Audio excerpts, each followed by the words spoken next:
अब इस वीडियो के अंदर हम लोग डिस्कस करेंगे अपने लूप्स के बारे में। ठीक है, हमारी जो शेल प्रोग्रामिंग है इसके अंदर हमारे 3 तरह के लूप्स पाए जाते हैं। 3 टाइप्स ऑफ लूप्स होते हैं। एक होता है हमारा वाइल, एक होता है अनटिल और एक होता है फॉर लूप। ठीक है, अब ये लूप जो होते हैं इनके भी एक अलग से साइंटिक्स होता है। जिस तरह हम लोग C++ के अंदर करते थे उसी साइंटिक्स को ही फॉलो करता है, लेकिन यह है कि इसका तरीका जो है वो थोड़ा चेंज है। हमें पता है कि इसमें क्या होता है, ब्लॉक ऑफ स्टेटमेंट्स होते हैं, कुछ कीवर्ड्स होते हैं। ठीक है, इसमें कुछ कीवर्ड्स इंपॉर्टेंट स्टेप जो है वो आप लोगों को याद रखने की ज़रूरत है।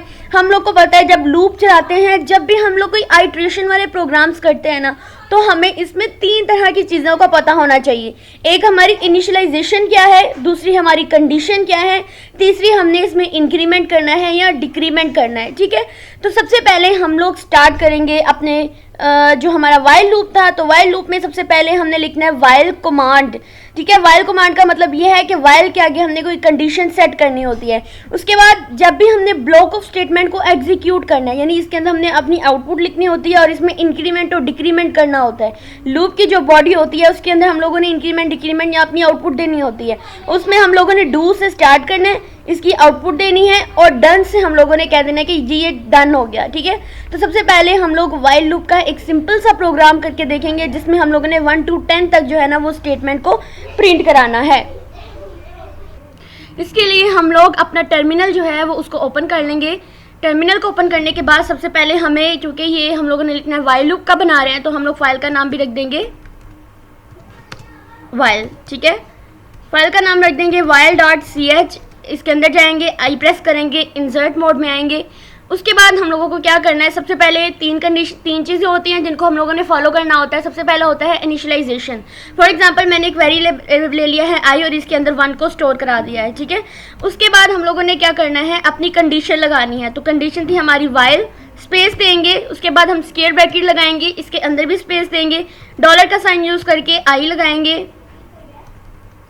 ठीक है, और आई जो है वो कब तक चलेगा, आई जो है वो लेस देन इक्वल टू, और जब भी हमने नंबर्स के दरमियान में हमने कोई लॉजिकल ऑपरेटर लगाना होता है या रिलेशनल ऑपरेटर लगाना होता है, तो उसमें हम लोग अगर यहाँ पे हमने लेस देन लगाना है तो -LT करेंगे, और -LT जो है वो रिप्रेजेंट करता है लेस देन को। ठीक है, हमने 10 तक वैल्यू रिप्रेजेंट करनी है। इसके बाद हम लोगों ने इसको कर देना है स्क्वायर ब्रैकेट को क्लोज। उसके बाद हम लोगों ने कहा जब हमने आउटपुट डिस्प्ले करानी है तो इसमें जो लूपिंग में स्टेप होता है हमारे पास होता है, हमने सबसे पहले डू से स्टार्ट करना है, फिर हमने इको लेनी है। ठीक है, इको लेने के बाद स्पेस देके $i लिखना है, यानी आई को प्रिंट कराता जाएगा, कंडीशन चेक करता जाएगा और आई को प्रिंट कराता जाएगा। और दूसरी बात हम लोगों ने क्या करनी है कि आई के अंदर जो है ना वो इंक्रीमेंट होता जाए, तो I is equals to $sign लगाएंगे और इसमें ये वाली ब्रैकेट्स डबल ब्रैकेट्स लगाएंगे। ठीक है, उसके बाद हम लोगों को क्या करना है, आई लिखना है, स्पेस देनी है, प्लस स्पेस दे के 1। ठीक है, उसके बाद हम बाहर आ जाएंगे और यहाँ पे लिख देंगे डन।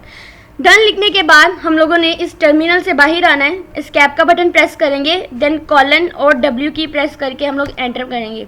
अब हम लोगों को इसको कंपाइल करना है CH मोड पे जाके। उसके बाद हम लोगों ने U+X करना है, देन जो फाइल हमने सेव की थी उसी फाइल की एक्सटेंशन देके हमने इसको कंपाइल करना है। ये हमारा सक्सेसफुली कंपाइल हो चुका है। अब इसको एग्जीक्यूट करना है, इसको रन करना है, तो डॉट लगा के स्लैश, उसके बाद हम लोगों ने यहाँ पे जिस नाम से फाइल को सेव किया है .sh लगाकर हम लोगों ने देखे 1 to 9 तक हमारी वैल्यू प्रिंट हो गई है। जब हम अगर लिखते ना -<= लिखते, यानी -LE लिखते, तब ये 10 तक रिप्रेजेंट करती, लेकिन मैंने कहा 1 < 10 होना चाहिए, तो उसने मुझे 10 से लेस देन यानी एक नंबर कम जो है वो शो करा दिया। अब हम चलेंगे अपनी फॉर लूप की तरफ। तो फॉर लूप का हमारा सिंटैक्स क्या होगा हम लोग देख लेते हैं अपने मैनुअल से ही। तो यहाँ पे सबसे पहले हम लोगों ने एक कीवर्ड यूज़ करना है, फॉर कीवर्ड यूज़ करना है, हमने वेरिएबल को देना है और फिर इन लिखना है जहाँ तक हमें वेरिएबल को प्रिंट कराना है। फॉर एग्जांपल 1 to 10 तक वेरिएबल प्रिंट कराना है, तो 1 के आगे 2 डॉट्स लगा के हम 10 लिख देंगे। उसके बाद डू लगाना है, फिर statement to be executed for every word. तो यहाँ पे जो भी हम लोगों ने इको स्टेटमेंट जो प्रिंट करानी है हम लोग यहाँ पर वो लिख देंगे। ठीक है, इस प्रोग्राम को हम लोग रन करना स्टार्ट करते हैं। तो सबसे पहले यहाँ पर मैं एक फ़ाइल बना लूँगी फॉर के नाम से, for.sh के नाम से। आई मोड पे जाके आई क्लिक करके इंसर्ट मोड में जाएंगे, सबसे पहले हमें फॉर कीवर्ड लगाना है, ठीक है। उसके बाद यहाँ पे वेरिएबल डिक्लेयर करना है, क्योंकि फॉर लूप के यही प्रॉपर्टी है सबसे बड़ी, उसकी कैरेक्टरिस्टिक्स ही है कि सब कुछ जो है वो बिल्कुल मिनिमाइज करके लिख देता है, पूरा कोड लिखा जाता है लेकिन छोटे ब्लॉक ऑफ कोड के अंदर। फॉर लिख के आई लिखेंगे, आई लिखने के बाद हम लोग इन लिखेंगे, इन लिखने के बाद हमें इन ब्रैकेट्स के अंदर मुझे प्रिंट कराना है 1 to 10 तक मुझे अपनी वैल्यू को प्रिंट कराना है, और इसको हम कर देंगे क्लोज, ठीक है। क्लोज करने के बाद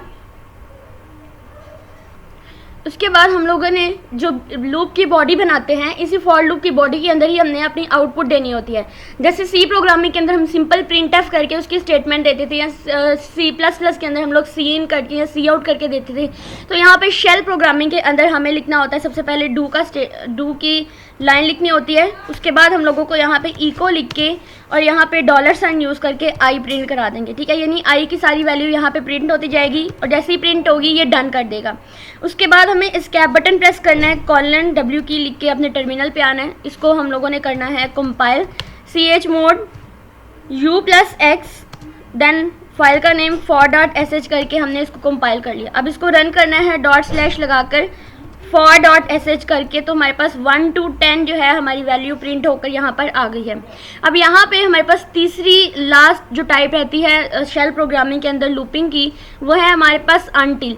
जिस तरह हम लोगों ने वाइल लूप का यूज़ किया है, इसी तरह से ही हम लोग अनटिल कमांड, क्योंकि वाइल का मतलब होता है जब तक, तो अनटिल का मतलब भी होता है कि ये लूप तब तक चलेगी जब तक हमारे पास हमारे वेरिएबल्स की जो वैल्यूज़ हैं वो प्रिंट नहीं हो जाती, ठीक है। इसको भी हम लोग यहीं पर कंपाइल एंड रन करके देख लेते हैं। अपने कंपाइलर को ओपन करेंगे, vim लिख के हम लोग until के नाम से ही फाइल बना लेते हैं। इसमें जाएंगे, इंसर्ट मोड पे जाएंगे, सबसे पहले आई प्रेस करेंगे, इंसर्ट मोड में चलेंगे।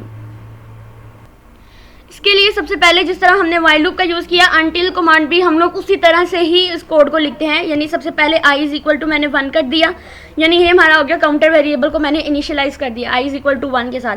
उसके बाद मुझे यहाँ पे अनटिल लिखना है, अनटिल लिखने के बाद मुझे यहाँ लेनी है स्पेस। ये वाली जो कंडीशन होती है ना, इसको ध्यान से लिखना पड़ता है, क्योंकि इसमें ज़रा सी मिस्टेक हो जाए, ज़रा सी स्पेस की मिस्टेक हो जाए तो भी हमारे एरर्स आते हैं और हमें समझ नहीं आ रही होती।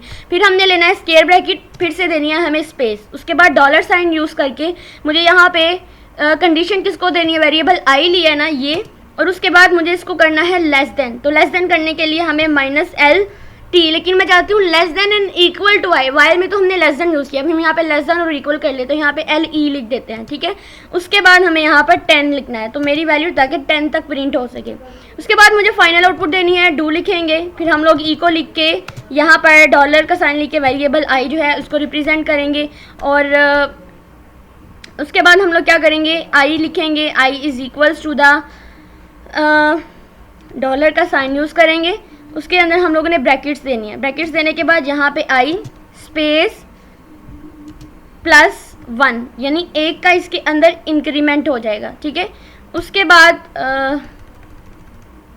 यहाँ पे हम लिखेंगे अपना आई, ठीक है, स्पेस देंगे प्लस, फिर हम देंगे 1, फिर हम लोग इनको क्लोज कर देंगे, ठीक है। अगर फिर भी स्पेस का होगा तो यहाँ पे एरर हमें शो होगा। उसके बाद हम यहाँ पे लिख देंगे डन।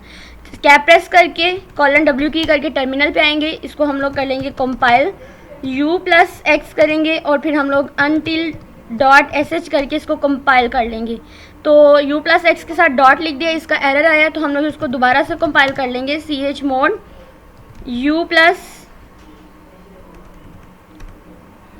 u+ करेंगे हम लोग x, और फिर हम लिखेंगे until.sh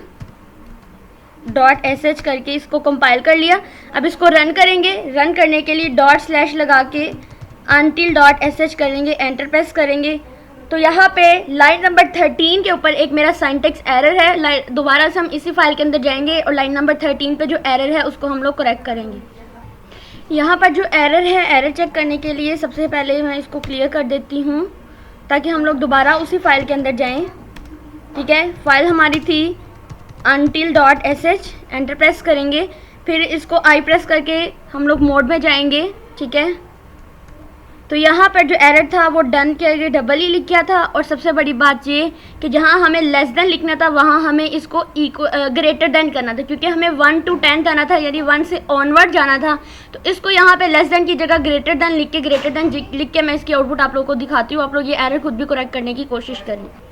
अब यहाँ पर जहाँ पर हमारे पास लेस देन था वहाँ मैंने ग्रेटर देन कर दिया, क्योंकि अगर मैं इसकी कंडीशन को i इज इक्वल टू 10 रखती तब मेरे पास यहाँ पर लेस देन आना था। अदरवाइज चूँकि मैंने i जो है वो 1 रखा है तो इसलिए मुझे यहाँ पे ग्रेटर देन लगाना पड़े। अब आपने इसको खुद करना है और मुझे